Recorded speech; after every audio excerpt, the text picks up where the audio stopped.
season has just not gone their way. Honestly, the 2023 season has just not been what Mercedes was looking for. For a huge step in the W14, it did not go into the right direction. They are now looking at a different concept / direction that they're looking at for the new 2024 car, and Lewis Hamilton has even called for some serious conversations within the factory. Lewis Hamilton has recently addressed this, and even Toto Wolff has talked about it. McLaren has essentially gained a second on really the grid. A car that started at practically 9th position in the beginning of the season to now actually kind of fighting for the win. How can a Mercedes customer do that? Twice to them, essentially, as Aston Martin has done it and so has McLaren now. They are looking at their car and like, hey, we have not made a jump up in this grid. Why is that? I think I know why, and what this direction will actually be for the really 2024 car going into the rest of 2023 and what they might be testing.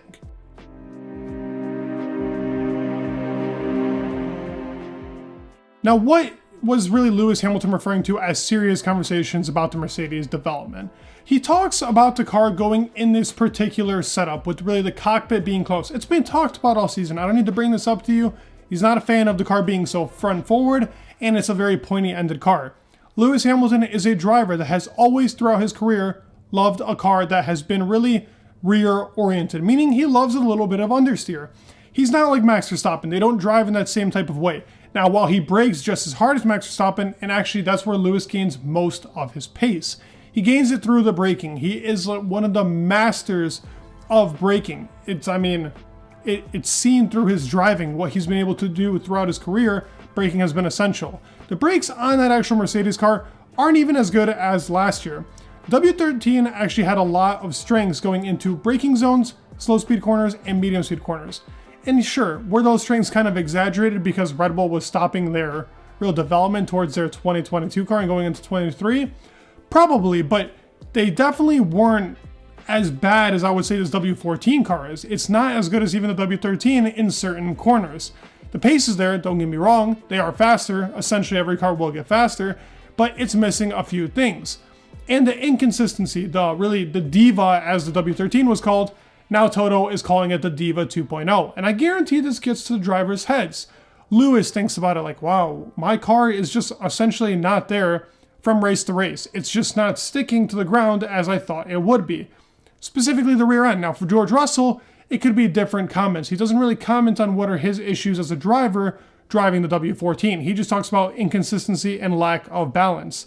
And we know that the lack of balance that's currently being operated on and what really the whole entire message is to the Mercedes car is that the W14 has a very weak rear end. I mean, we even hear Lewis complimenting other people's rear ends on their cars, essentially because the W14's rear end is very weak.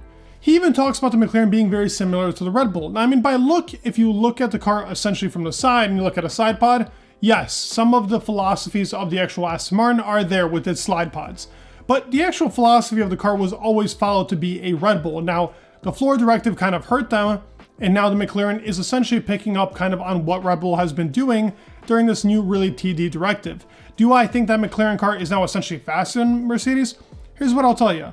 I don't think throughout the whole entire season, this W14 should keep up a more consistent pace than the actual McLaren car, the MCL60. The actual W14 isn't a bad car. It's not in a horrible place either. The car needs steady improvements, and we gotta remember, now while the side pods look different, the actual concept for that car is essentially the same. It is a B spec, quote unquote, by looks, and I mean by looks alone. The actual floor is still somewhat following what it was from before. There's a couple of different fallacies that they tried going for this season. Doesn't seem to be working. The actual no side pod design, the actual side pod, if you look at any other car, it's the only car that has a very odd looking side pod. It even has an overcut instead of an undercut on its side pod. No other car kind of has that, and I don't really know if that's kind of what they were aiming for essentially. This is an upgrade coming to the car no matter what.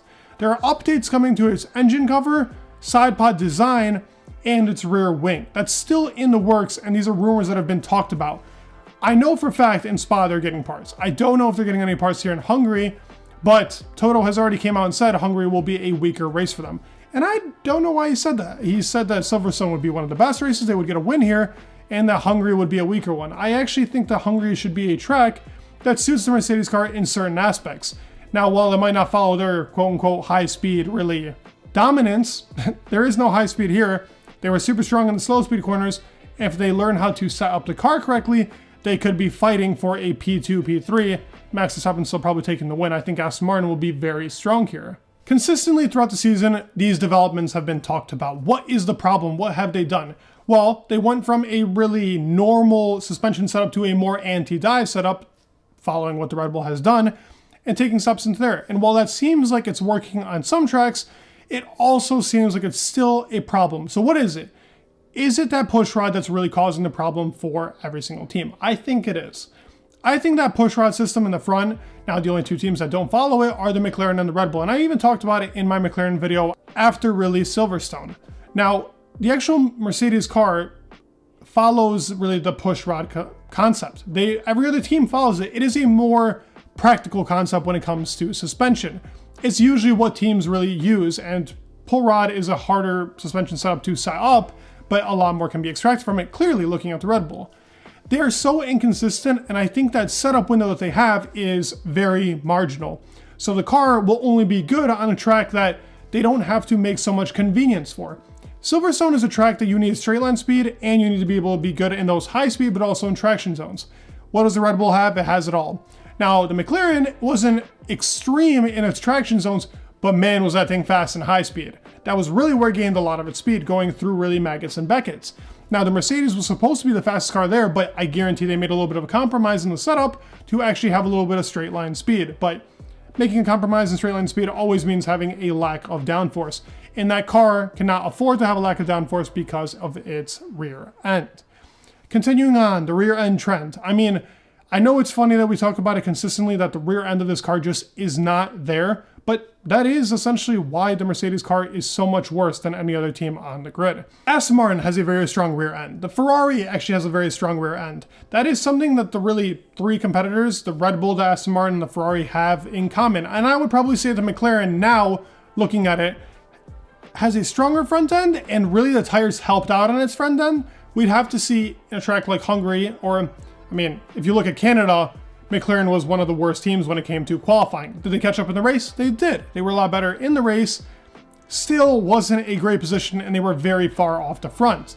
Now, the Mercedes car has improved upon that real rear end weakness they have. Canada was strong. Austria was weaker to say, but I also think another setup compromise was made, and Lewis was not very happy with it. Here in Silverstone, they were stronger because it was more front end reliant. It is a front ended car, and I think that helped them big time. But I think going into tracks like Hungary, they might struggle. It's all about that rear end, and I think finding that real suspension trick and totally changing up the real airflow and consistency they're going to do will completely change this 2024 chassis. If they were allowed to, if the cost cap that Toto loves to bring up so much didn't really restrict them, then they would have gone for it. But they need to be essential with how they use their money and be very, very, I guess I would say, smart about how they're going to go through this development process to go into the 2024. I think they're totally going to switch and flip the script right now and go onto the 2024 car, as it has been talked about, and go through what are the best concepts to actually get out. They have actually put in the Red Bull side pod concept into the simulator and said they weren't finding the times that Red Bull was finding. So it's not the side pod concept, it's the actual floor and probably suspension setup. That is my thought process around it. I want to hear your guys' thought process. What do you guys think for the W14 and Lewis Hamilton's future? What will this Mercedes car extract? I do believe they will come back. It will just take a long time, considering 2023 has not been the season that they have thought it to be. Let me know your thoughts down below. Please leave a like, subscribe. It would mean the world, and peace.